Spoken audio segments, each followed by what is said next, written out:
Ang una na akong gibuhat sa akong pedicure is akong ready ang mga materials such as nipper, pusher, nail file, brush, or nail cutter. Ako no sa kinip ko ng alcohol for avoid infection ang kuko sa akong client.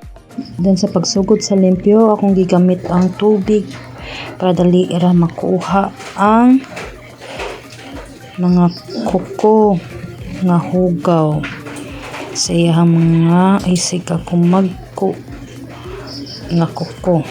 Then akong gikata ng isig kilid para dali ra makuha ang mga hugaw ani suksok sa iyahang tiil or kuko. Then makita sa video nga kanang itom is hugaw na. Then ang mga tagas niya mga kuko is akong gipang-cut gamit ang nipper. Kaya ako ang nail cutter is dili masalikan kay needed na og new.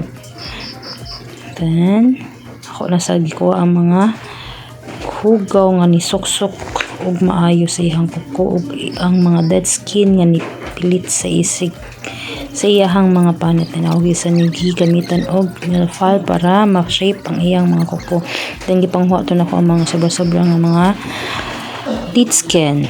Then ang isig kumagko niya, ang nahibili nga kumagko is same procedure. Is bason ang mga kuko tubig, then ang isig kakilid is kanang cutting ang nails, then kuhaon ang mga hugaw, then mga dead skin, then also cut ang mga tagas ng kuko, then gamitan og nail file para ma-form o balik ang ihang kuko.